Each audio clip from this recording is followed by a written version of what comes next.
Good morning my dear students. तो जो आज वाला वीडियो हम लोग देख रहे हैं, आज वाले वीडियो में जो हम लोगों को पढ़ना है, आज वाले लेक्चर में जो हम लोगों को पढ़ना है, वो जो पीछे के जो 2 लेक्चर्स थे जिसमें हम लोग मैथमेटिकल फार्मूला पढ़ रहे थे, उसी फार्मूलाज को हम लोग आगे कंटिन्यू कर रहे हैं। उसी फार्मूला को हम लोग क्या कर रहे हैं, आगे कंटिन्यू कर रहे हैं। तो आज के वाले वीडियो में हम लोग 2 टॉपिक पढ़ने वाले हैं। 2 टॉपिक के फॉर्मूले पढ़ेंगे। एक होगा डिफरेंशिएशन, दूसरा होगा इंटीग्रेशन। और यही आपके लिए सबसे ज़्यादा इम्पोर्टेंट होता है। अगर आप +2 की बात करें तो +2 में अगर मैथ्स का वो हिस्सा जो सबसे ज़्यादा काम आने वाला है वो है डिफरेंशिएशन, इंटीग्रेशन। अगर ये आपको नहीं आता है तो जो आप बोर्ड एग्ज़ाम की तैयारी कर रहे हैं जिसमें आपको इतने सारे डेरिवेशंस करने होते हैं, तो वहाँ पे आपको बहुत प्रॉब्लम आने वाली है, क्योंकि इंटीग्रेशन और डिफरेंशिएशन के बिना आपका डेरिवेशन पॉसिबल नहीं है एक तरह से।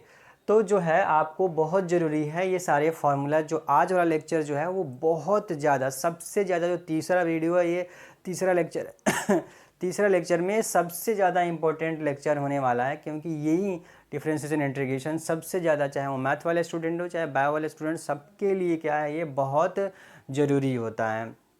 तो चलिए शुरू करते हैं। इसमें जो कुछ फार्मूला देखिए आपको लिखा हुआ है। पहला नंबर जो फार्मूला है वो देखिए कैसे डिफरेंशिएशन पढ़ते कैसे हैं। डिफरेंशिएशन देखिए, डिफरेंशिएशन हो चाहे इंटीग्रेशन हो, एक बात समझ जाइए, ये एक रिलेटिव टर्म होता है, यानी कि किसी के रेस्पेक्ट में हमें निकालना होता है, किसी को किसी के रेस्पेक्ट में। तो ये जो नीचे में डिनोमिनेटर में लिखा हुआ है उसमें आपको क्या लिखा हुआ है कि जो x लिखा हुआ है, तो इसका मतलब x के रेस्पेक्ट में हमको डिफरेंशिएट करना है किसी फंक्शन को। तो यहाँ पे किसका डिफरेंशिएशन करना है, तो बोला c का डिफरेंशिएशन आपको करना है। किसके रेस्पेक्ट में करना है, x के रेस्पेक्ट में। तो पढ़ते कैसे हैं इसको, जिन बच्चों को पता नहीं होगा उनके लिए जो है ये जानना बहुत ज़रूरी है कि पढ़ते कैसे हैं। एक तरह से देखिए कैसे पढ़ेंगे। डी से आप डिफरेंशिएशन समझ सकते हैं। डिफरेंशिएशन बोला किसका, तो सी का। किसके रेस्पेक्ट में, तो एक्स के रेस्पेक्ट में। तो differentiation of C with respect to X, इस तरह से पढ़ते हैं। इस तरह से जो है आप अगर इसका पढ़ना चाहते हैं तो differentiation of X with respect to X, यानी x का डिफरेंशिएशन x के रेस्पेक्ट में। तो हमेशा डिफरेंशिएशन चाहे इंटीग्रेशन, दोनों जगह ये जो स्मॉल एलिमेंट आपको दिख रहा है छोटा सा dx, ये dx इंटीग्रेशन में भी आएगा और डिफरेंशिएशन में भी आएगा। ठीक, अभी मैं थोड़ी देर बाद इसके बारे में और चर्चा कर देंगे। तो देखिए कैसे फॉर्मूलाज होते हैं। तो फॉर्मूला नंबर 1 जो है आपका differentiation of c with respect to x। c क्या है, जहाँ पे कोई कांस्टेंट राशि, कोई कांस्टेंट वैल्यू है, 2 4 5 10 20 k a b c d कुछ भी, यानी कुछ क्या हो, एक वैल्यू जो है फिक्स हो। अगर कोई वैल्यू फिक्स है जो कभी बदलने वाला नहीं है, उसको हम लोग हिंदी में नियत बोलते हैं। तो नियत मान हो या कांस्टेंट, मैं बोल रहा हूँ कांस्टेंट कोई वैल्यू हो, 2 4 5 10, इसकी वैल्यू तो नहीं बदल जाएगी। तो अगर किसी भी कांस्टेंट का अगर आपको डिफरेंशिएशन करना होता है तो उसका डिफरेंशिएशन 0 होता है। तो जो पहला फार्मूला है हम लोग का वो क्या है कि किसी भी कांस्टेंट का डिफरेंशिएशन क्या होता है, 0, 0 होता है, ये याद रखना है। दूसरा फार्मूला है कि x का डिफरेंशिएशन x के रेस्पेक्ट में कितना होता है, 1 होता है। x का डिफरेंशिएशन x के ही रेस्पेक्ट में कितना होता है, 1 होता है। हालांकि आप इस वाले फार्मूले से, जो 4th नंबर फार्मूला है, इससे भी आप इस फार्मूले को, इस वैल्यू को निकाल सकते हैं। खैर आप ऐसे भी याद रखेंगे इसको कि x का डिफरेंशिएशन x के रेस्पेक्ट में कितना होता है, 1 होता है। और वैसे भी समझने के लिए आप समझ सकते थे भाई, सिंपल अगर मैं बोलूँ कि dx ऊपर में है dx नीचे में है, तो कट गया तो वैल्यू 1 मिल गया। तो मतलब ये समझने के लिए जस्ट अब मैं आपको बता रहा हूँ, लेकिन ये आता कैसे है, इस फॉर्मूले का इस्तेमाल करते हैं तो वैल्यू निकल जाती है। तो x के रेस्पेक्ट में, यानी किसी वैल्यू, किसी क्वांटिटी का उसी के रेस्पेक्ट में डिफरेंशिएशन क्या हो जाएगा, 1 हो जाएगा। किसी भी फंक्शन का डिफरेंशिएशन उसी के रेस्पेक्ट में क्या हो जाएगा, 1 हो जाएगा।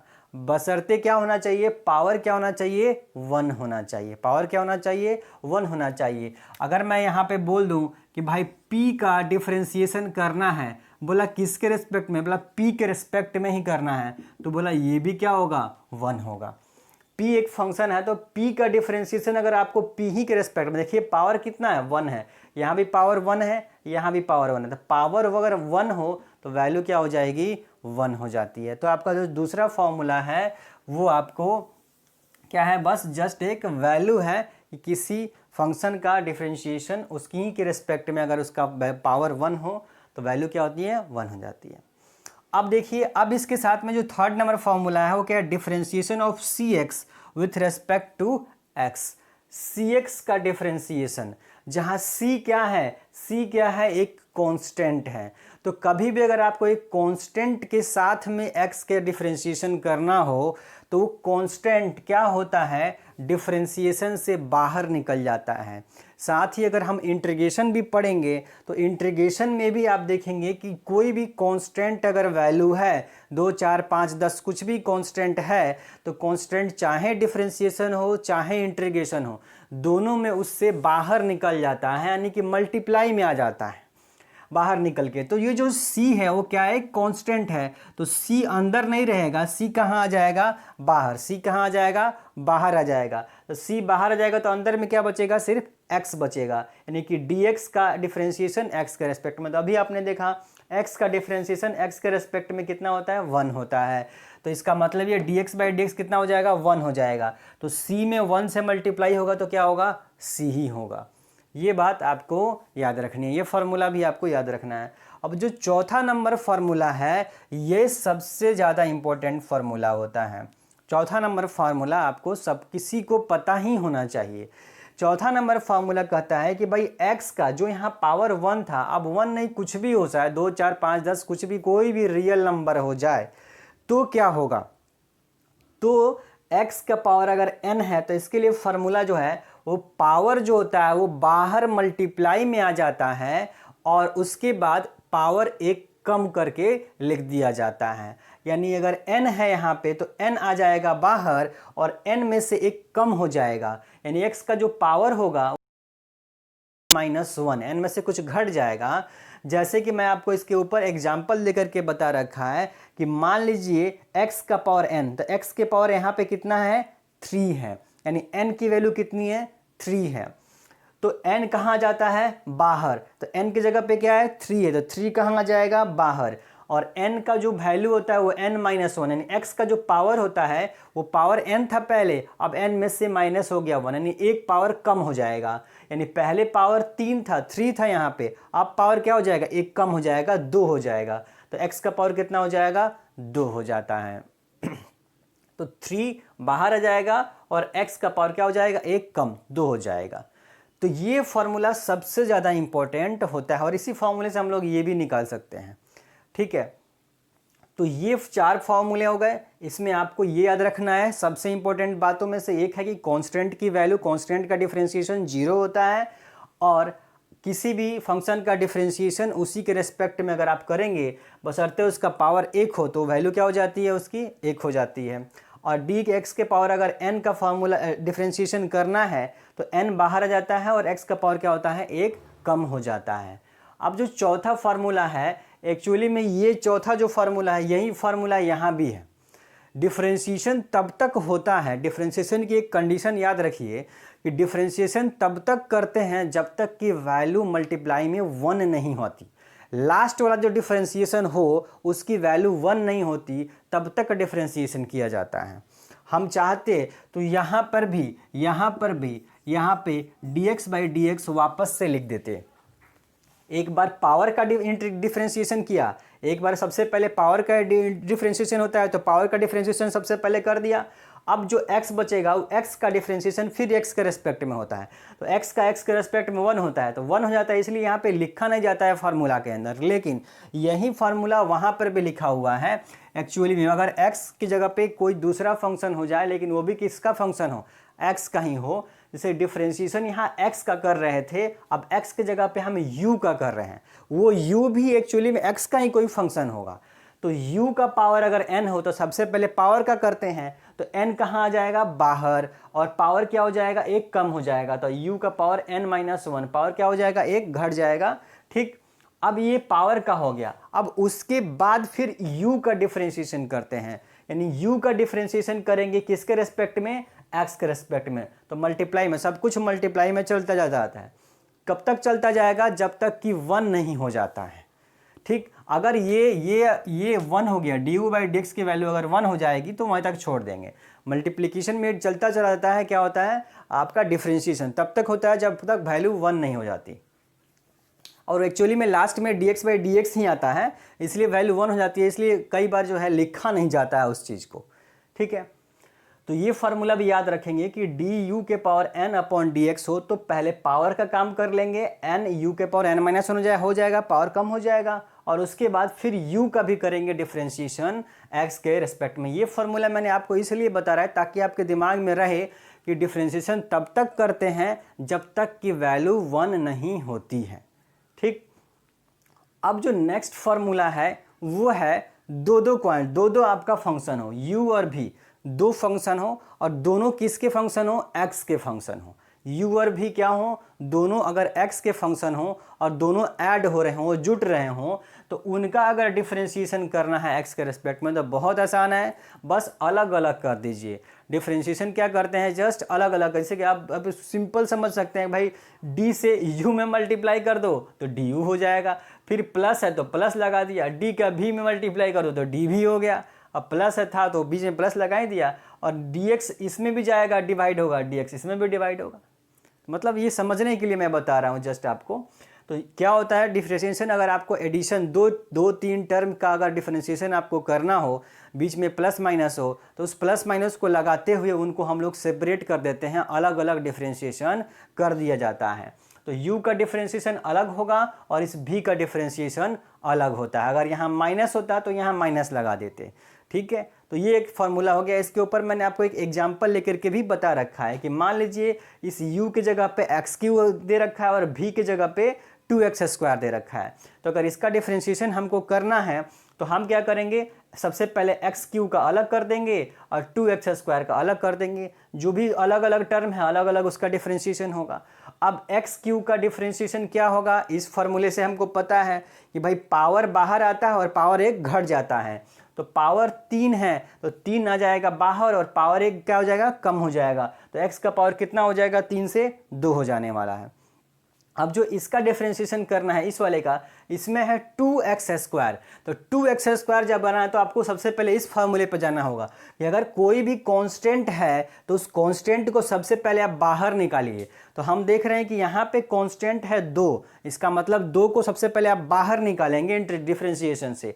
तो 2 को हमने क्या कर लिया, यहाँ से अंदर था, अंदर से बाहर कर लिया, तो अंदर कौन बचा, सिर्फ x² बचा। तो x² रह गया और नीचे dx का dx रह गया। अब ये 3x² जैसे था वैसे रह गया। अब x² का डिफरेंशिएशन करना है किसके रेस्पेक्ट में, x के रेस्पेक्ट में। तब वापस से अब कौन सा फार्मूला अप्लाई होगा, ये फार्मूला अप्लाई होगा कि पावर जो है पावर को बाहर ले आइए और पावर 1 कम कर दीजिए। तो पावर 2 था तो 2 आ जाएगा बाहर मल्टीप्लाई में और पावर 1 कम हो जाएगा। तो 2 तो पहले से था और 2 और मल्टीप्लाई में आएगा, तो 2 × 2 कितना हो जाएगा, 4 हो जाएगा, और पावर क्या हो जाएगा, 1 कम हो जाएगा। तो पावर 2 था तो पावर अब कितना होगा, 1 होगा। तो यहाँ पे पावर क्या है, 1 है। तो आपका आंसर कितना हो जाएगा, ये हो जाएगा। तो आप इस फॉर्मूले को नोट कर लीजिए अपनी कॉपी में, एक बार स्क्रीनशॉट ले लीजिए, फिर इसके आगे हम लोग थोड़ा चर्चा करते हैं।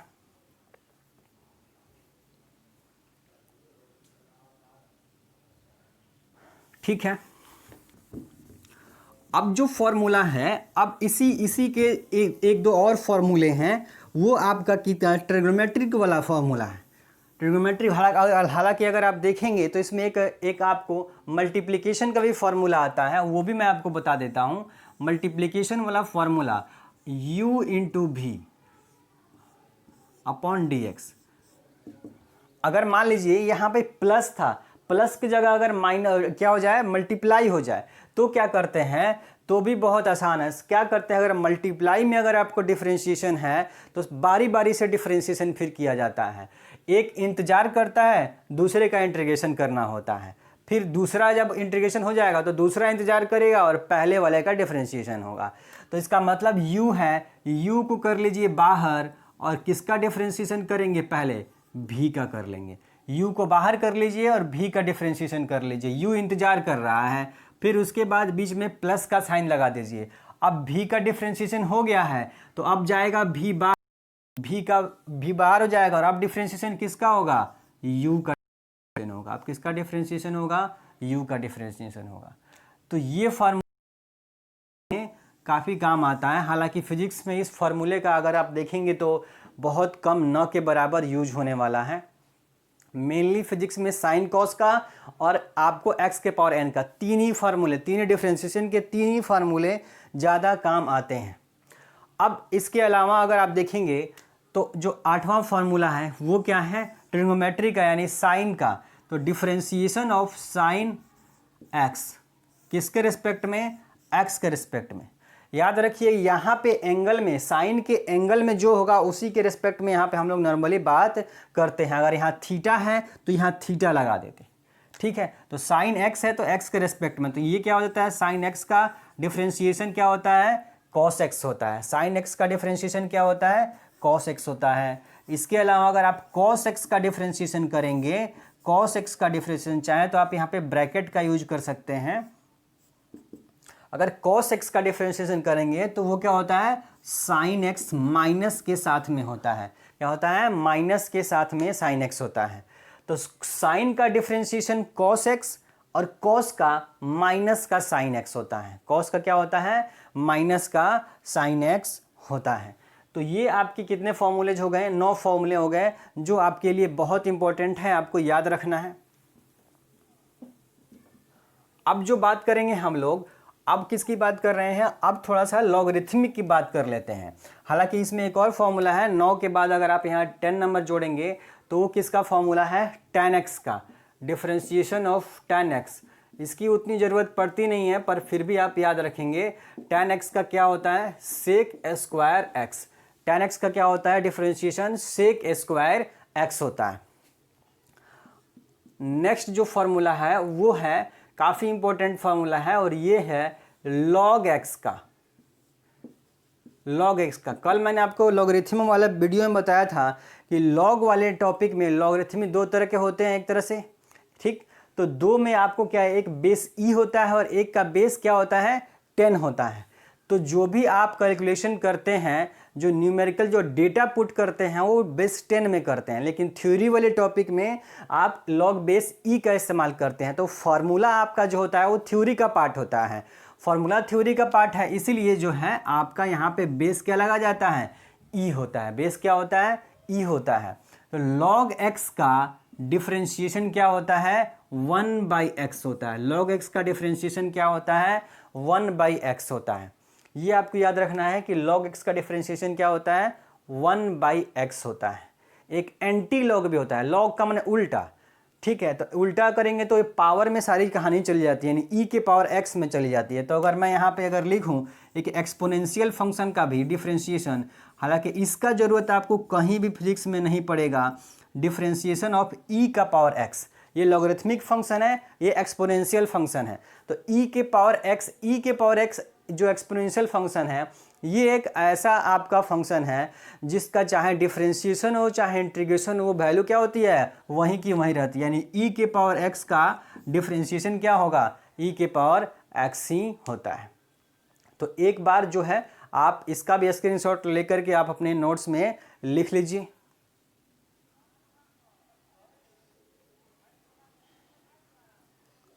तो अब माय डियर स्टूडेंट्स जो है, अब हम लोग ये डिफरेंशिएशन के जितने फार्मूले थे थोड़े बहुत, वो जितना ज़रूरी है हमारे लिए, सिर्फ और सिर्फ मैं बार बार बोल रहा हूँ कि फिजिक्स में जितना ज़रूरी है उतना ही फार्मूला हम लोग पढ़ेंगे। और एक्चुअली में मैं आपको बता दूं कि मैथ्स में जितना फार्मूला होता है, सिर्फ और सिर्फ उसका 5% फार्मूला ही हमारे काम का है। सिर्फ 5% फार्मूला, जितने भी फार्मूला मैं आपको बताऊंगा तीनों लेक्चर्स के अंदर, वो सिर्फ मैथ्स के 5% फार्मूले हैं। और इतने फार्मूले से ही आप फिजिक्स बहुत आसानी से समझ पाएंगे और सारे न्यूमेरिकल प्रॉब्लम कर पाएंगे। तो आप बायोलॉजी वाले जो स्टूडेंट होते हैं उनको डरने की ज़रूरत नहीं है कि भाई मुझे मैथ नहीं आता है। मैथ आएगा आपको, जस्ट इतने फार्मूले 5% फार्मूले से आपका काम निकल जाने वाला है। तो अब जो हम लोग पढ़ने वाले हैं वो किसका फार्मूला पढ़ेंगे, अब इंटीग्रेशन के फार्मूला पढ़ने वाले हैं। तो माय डियर स्टूडेंट्स, अब जो है अब इंटीग्रेशन वाले फॉर्मूले की हम लोग बात कर लेते हैं। इंटीग्रेशन का जो ये फार्मूला है, जो 10 फार्मूला आपको इंटीग्रेशन का है, ये 10 सफिशिएंट है, पूरी तरीके से सफिशिएंट है हमारे फिजिक्स के लिए। अगर सिर्फ आपको ये 10 फार्मूले इंटीग्रेशन के आते हैं तो आपको फिजिक्स में कहीं भी दिक्कत नहीं होने वाला है। बस इसके दो टाइप्स होते हैं, इंटीग्रेशन के दो टाइप्स होते हैं, एक इंडेफिनिट इंटीग्रेशन, एक डेफिनिट इंटीग्रेशन। तो डेफिनिट में एक डेफिनिट वैल्यू यानी कि फिक्स वैल्यू हमको मिलती है, और इंडेफिनिट इंटीग्रेशन के अंदर हमें कोई फिक्स वैल्यू नहीं मिल रही होती है। तो वैल्यू जो एग्जैक्ट वैल्यू होती है उससे कुछ वेरी करता है, इसलिए हर फार्मूले के अंदर प्लस माइनस एक कांस्टेंट हम लोग जोड़ देते हैं, plus c plus c plus c जोड़ देते हैं, जिसको इंटीग्रेशन कांस्टेंट बोलते हैं। पर वो जो है नॉर्मली फार्मूले में नहीं लिखा जाता है। जब आप मैथ्स के क्वेश्चन सॉल्व करेंगे तो वहाँ पे उसका इस्तेमाल करेंगे। हमारे फिजिक्स के लिए ये 10 फार्मूला सफिशिएंट है, इतना आना चाहिए आपको। और इसके अलावा आपको लिमिट पुट करना आना चाहिए, यानी कि जो इसका सेकेंड टाइप है डेफिनिट इंटीग्रेशन, वो डेफिनिट इंटीग्रेशन आना चाहिए आपको कि आपको लिमिट कैसे रखा जाएगा, अपर लिमिट और लोअर लिमिट कैसे रखते हैं, जस्ट वो आपको पता होना चाहिए। तो उसकी भी चर्चा हम लोग थोड़ी देर में कर लेंगे। पहले आप ये 10 फार्मूले देख लेंगे। पहला फार्मूला है, ये इंटीग्रेशन का साइन होता है, जिनको नहीं पता है वो जान लें कि ये जो है इस तरीके का जो साइन है, ये किसको रिप्रेजेंट करता है, इंटीग्रेशन के साइन को रिप्रेजेंट करता है। तो इसको कैसे पढ़ेंगे, integration of x to the power n with respect to x। मैंने बोला इंटीग्रेशन डिफरेंशिएशन दोनों किसके रेस्पेक्ट में बात होती है। तो देखिए वहाँ पे dx क्या था, डिवाइड में था, अभी ये dx क्या है, फंक्शन के मल्टीप्लाई में है। तो इंटीग्रेशन और डिफरेंशिएशन दोनों एक दूसरे के उल्टा होते हैं। मतलब मैं अगर आपको बताऊं तो एक तरीके से ये जो डिफरेंशिएशन इंटीग्रेशन है ये जोड़ घटाव ही है, नए तरीके का जोड़ घटाव आप इसको बोल सकते हैं। ठीक है, इंटीग्रेशन का मतलब जोड़ना हुआ, एडिशन हुआ, और आपका डिफरेंशिएशन का मतलब है सब्सट्रैक्शन करना, कम कर देना। डिफरेंशिएशन चीज़ों को छोटा करेगा, इंटीग्रेशन चीज़ों को बड़ा करेगा। तो बड़ा कौन करता है, एडिशन। तो इसलिए आप इसको सिंपली भाषा में एडिशन समझ सकते हैं, नए तरीके का एडिशन है ये, इस तरह मान लीजिए। डिफरेंशिएशन क्या है, नए तरीके का सब्सट्रैक्शन होता है। तो इंटीग्रेशन डिफरेंशिएशन का एकदम उल्टा है। जो प्रोसेस डिफरेंशिएशन में हो रहा था सेम प्रोसेस करना है, बस उल्टा करना है। जो चीज़ें हो रही थी वो ठीक उसके उल्टा कर देना है। तो यहाँ पावर घट रहा था, यहाँ पावर जुट जाएगा। पावर वहाँ पे इंटीग्रेशन में डिफरेंशिएशन में कम हो रहा था, पावर यहाँ पे बढ़ जाता है। वहाँ पे जो पावर होता है वो मल्टीप्लाई में आता है, यहाँ पे जो पावर होता है वो डिवाइड में आ जाता है। ठीक, अब देखेंगे जरा, अब उसमें क्या होता है, उसमें डिफरेंशिएशन करने से पहले आप n को बाहर निकाल लेते हैं, यहाँ डिफरेंशिएशन करने के बाद जो पावर डिवाइड करते हैं, यानी n+1 पहले जोड़ दिया, आप फिर जोड़े वाले को डिवाइड किया। ठीक उल्टा हो रहा है, उसमें पहले ही निकल जा रहा था n, इसमें बाद में निकलता है, इसमें पावर बाद में यहाँ नीचे आता है, वहाँ मल्टीप्लाई में जा रहा था, यहाँ डिवाइड में। यानी ठीक एकदम उल्टा है, डिफरेंशिएशन आपके इंटीग्रेशन से एकदम उल्टा है। ठीक, अब ये फार्मूला हो गया। ये फार्मूला आपको काफ़ी ज़्यादा इंपॉर्टेंट है। अगर मैं अपने इस 10 फार्मूले में बताऊं कि सबसे ज़्यादा क्या इंपॉर्टेंट है, तो पहला नंबर फार्मूला और आपको साइन एक्स का ये वाला फार्मूला और ये वाला फार्मूला। अगर आपको ये 3 फार्मूले पता हैं तो मुझे लगता है कि फिजिक्स में जहाँ भी इंटीग्रेशन में आएगा वह 90% से ज़्यादा जगहों पर सिर्फ यही 3 फार्मूले यूज होने वाले हैं इन 10 फार्मूलों में से। अब अगर आप यहाँ देखेंगे, दूसरा है dx का इंटीग्रेशन x होता है। dx का इंटीग्रेशन क्या होगा, x होगा, dp का p, dz का ds, d का k हो जाएगा, जो भी यहाँ होगा वहीं हो जाएगा। बोला ये कैसे हो रहा है, तो ये यही वाला फार्मूला है, इसी फार्मूले से ये फार्मूला भी आ रहा है। यहाँ पे कुछ नहीं है तो इसका मतलब आप 1 लिख सकते हैं, और 1 को क्या लिख सकते हैं हम, x का पावर 0 लिख सकते हैं। अगर आप किसी भी चीज़ का पावर 0 लेते हैं उसका वैल्यू क्या होता है, 1 होता है। किसी भी चीज़ का पावर अगर आप 0 करते हैं तो वैल्यू क्या होता है, 1 हो जाता है। तो x का पावर 0 है तो यानी कि n का वैल्यू कितना है, 0। तो n यहाँ 0 पुट करेंगे तो 0 में 1 जोड़ेंगे तो 1 ही रहेगा, पावर x से रह जाएगा। और यहाँ 0 + 1 है, 1 ही रह जाएगा। तो नीचे में 1 तो हम लोग लिखते नहीं हैं, तो सिर्फ ऊपर में क्या हो जाएगा, x का पावर 1 यानी कि x। तो आपको ये क्या मिलेगा, x मिलने वाला है।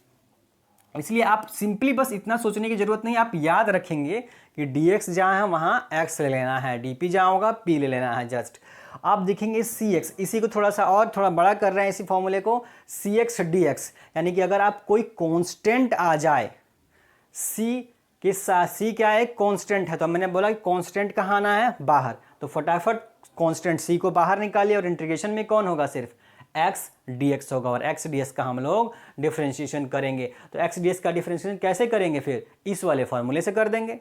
पावर यहाँ पे x का कितना है, 1 है, रखेंगे, मिल जाएगा x²/2 हो जाएगा। अब 1/x का डिफरेंशिएशन क्या होता है, log x। देखिए अभी थोड़ी देर पहले डिफरेंशिएशन में आपने देखा कि log x का डिफरेंशिएशन क्या होता है, 1/x होता है। तो ठीक है, उसका उल्टा 1/x का इंटीग्रेशन क्या हो जाएगा, log x हो जाएगा। दोनों उल्टा है एक दूसरे के, इसलिए 1 क्या हो जाएगा, log x हो जाता है। इसके अलावा जिस तरह से वहां प्लस में होता था कि अलग कर देते हैं, उसी तरीके से इंटीग्रेशन में भी अगर प्लस हो तो इसको इंटीग्रेशन में भी क्या करते हैं, सेपरेट कर देते हैं, अलग अलग कर देते हैं। तो u + v है तो पहले u का डिफरेंशिएशन हो जाएगा, इंटीग्रेशन कर देंगे, और v वाले को फिर अलग कर देंगे, बीच में प्लस है तो प्लस लगा देंगे। नेक्स्ट फार्मूला आपको याद रखना है sin kx dx का।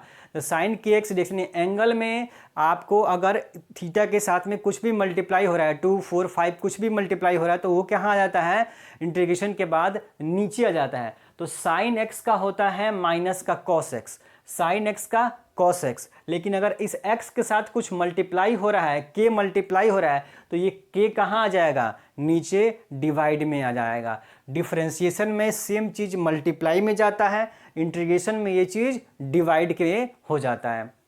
तो sin kx dx है तो याद रखेंगे ये k कहाँ आ जाएगा, नीचे में आ जाएगा। और ये फार्मूला काफ़ी इंपॉर्टेंट है, ये यूज होने वाला है आपको जब अल्टरनेटिंग करंट पढ़ेंगे, वहाँ ये सब चीज़ें आएंगी, ठीक है। तो sin kx dx, तो k क्या हो जाएगा, k कहाँ आ जाएगा, नीचे आ जाता है। k कहाँ आ जाता है, नीचे आ जाता है। अगर इसी k की वैल्यू 1 हो जाए, k की वैल्यू क्या हो जाए, 1, तो यहाँ सिर्फ sin x हो जाएगा। तो आप याद रखेंगे कि sin x का क्या होता है, माइनस का cos x, डिफरेंशिएशन से उल्टा है। साइन का डिफरेंशिएशन प्लस का cos x होता था, पर यहाँ पे उल्टा है, यानी कि माइनस का cos x होने वाला है, ठीक। और cos का क्या हो जाएगा, sin x हो जाता है। एक फॉर्मूला अगर याद रखेंगे कि भाई डिफरेंशिएशन था tan x का डिफरेंशिएशन sec² x था, तो sec² x का इंटीग्रेशन क्या होगा, tan x होगा। तो sec² x का इंटीग्रेशन क्या होता है, tan x होता है। तो ये 10 फार्मूले हमारे फिजिक्स के लिए सफिशिएंट्स हैं इंटीग्रेशन का, ठीक। तो आप इसको भी अपने नोट्स में नोट कर लीजिए।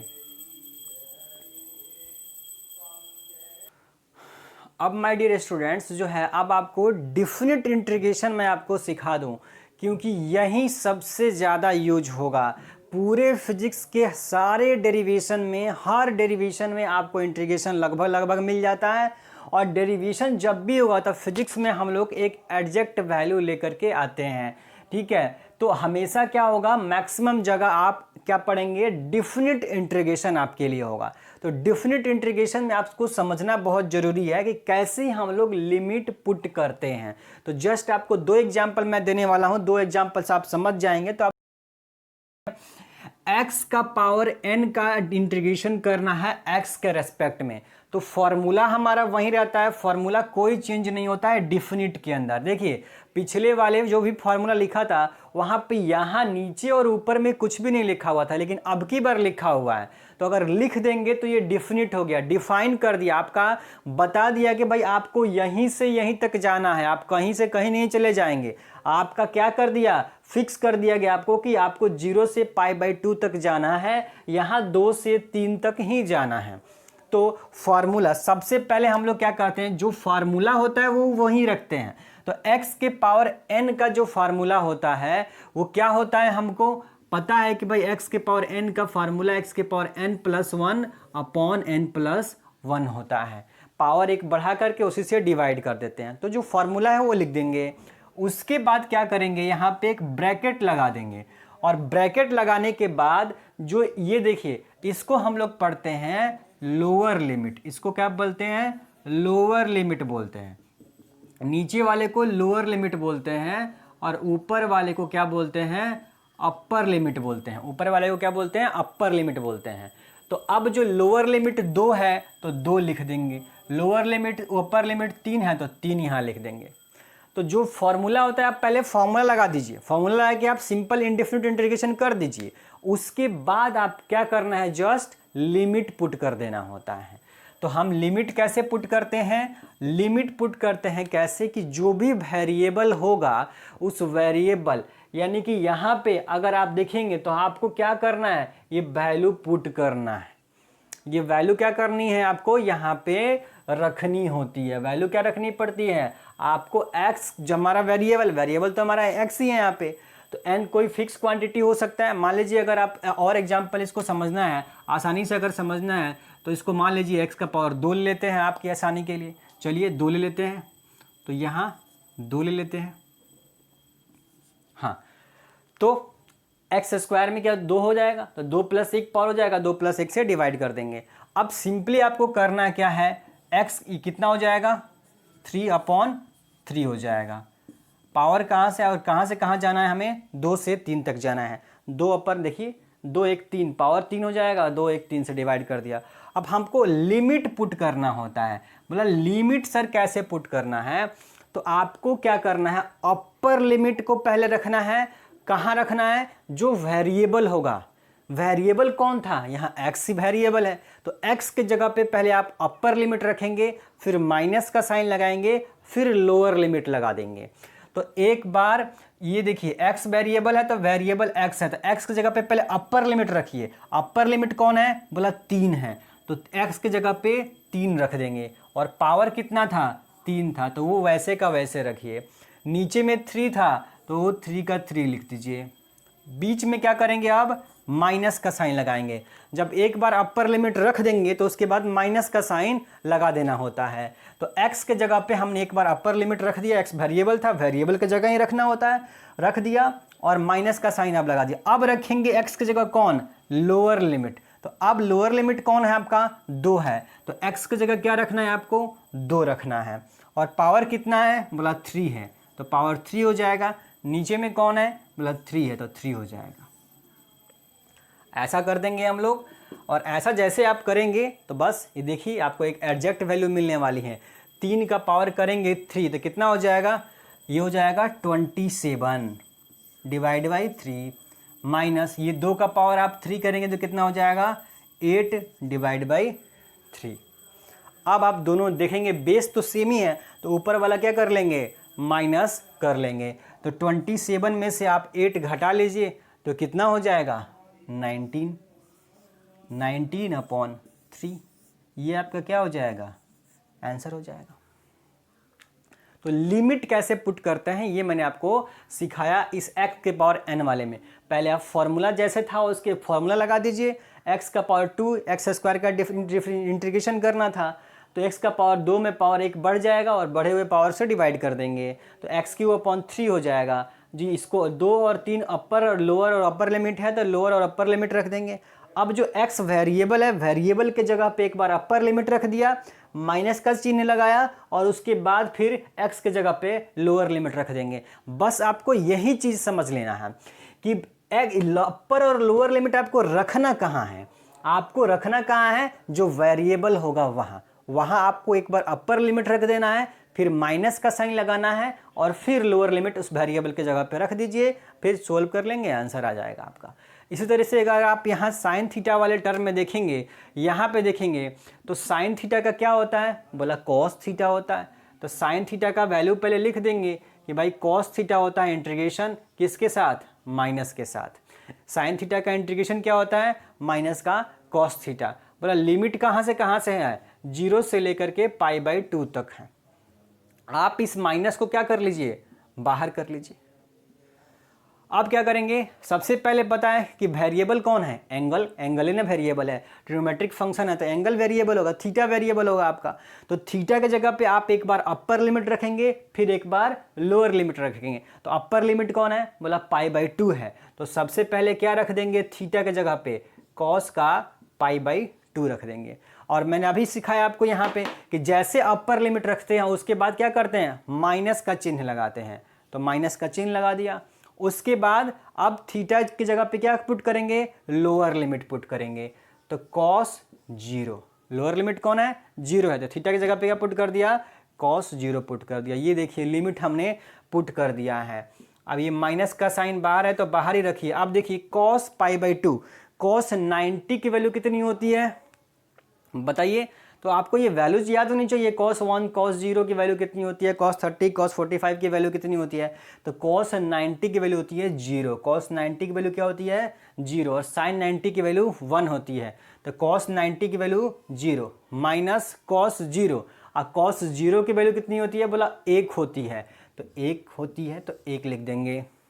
अब 0 में से 1 जाएगा तो क्या होगा, -1 रहेगा, तो यहाँ का माइनस और यहाँ का माइनस क्या हो जाएगा, मल्टीप्लाई होगा तो प्लस हो जाएगा, तो आपका क्या मिल जाएगा आंसर, आपका आंसर हो जाएगा 1। तो बस मैंने आज आपको क्या क्या आज आपने पढ़ा, डिफरेंशिएशन और इंटीग्रेशन पढ़ा। डिफरेंशिएशन के जितने फार्मूले थे हमारे लिए फिजिक्स के लिए वो हमने देखा, और इंटीग्रेशन के लिए जो 10 फार्मूले जरूरी थे वो 10 फार्मूले, और लिमिट कैसे पुट करते हैं, अपर लिमिट लोअर लिमिट रखते कैसे हैं डेफिनेट इंटीग्रेशन के अंदर, ये हमने सीखा। तो आप अभी तक जो ये 3 वीडियो 3 लेक्चर बनाए, इन 3 लेक्चर्स में डियर स्टूडेंट्स आपने जितना भी जरूरी फिजिक्स के लिए ज़रूरी था फार्मूलाज मैथ का वो हमने पढ़ लिया है, एकदम पढ़ लिया है। अब आप ये तीनों लेक्चर्स पूरे के पूरे वीडियो आप ज़रूर देखिए, और तीनों वीडियो देखने के बाद आप तीनों वीडियोज़ में जितने भी फार्मूले हैं वो सारे पहले पेज पर लिख लीजिए, और उसके बाद अब जो नेक्स्ट वीडियो कल से अपलोड होने वाला है वहाँ से हम लोग शुरू करेंगे अपना फिजिक्स के ऑब्जेक्टिव न्यूमेरिकल्स क्वेश्चन। इस चैनल पे आपको पहले से पता ही है कि इस चैनल पे आपको सिर्फ ऑब्जेक्टिव सारे क्वेश्चंस जो नीट आईआईटी आपका एयरफोर्स पुलिस कहीं भी एग्ज़ाम में आया हुआ है वो सारे के सारे क्वेश्चंस कराए जाएंगे। तो इस तरह से अब जो इसके बाद जो वीडियो अपलोड होगा फर्स्ट वीडियो होगा हमारे फिजिक्स का, और वहाँ से हम लोग शुरुआत करेंगे। तो आपको मैंने पहले बता रखा है 11th का अलग होगा हमारा प्लेलिस्ट, और 12 के लिए 3 प्लेलिस्ट अलग होने वाला है, ठीक है। तो आप इस पूरे वीडियो को देख लिए, इस वीडियो को जितना हो सके शेयर करिए, सभी स्टूडेंट्स तक पहुंचाइए, और ज़्यादा से ज़्यादा सब्सक्राइबर बढ़ाइए, जितना ज़्यादा हो सके स्टूडेंट्स को जोड़िए अपने साथ, ठीक है। Thank you.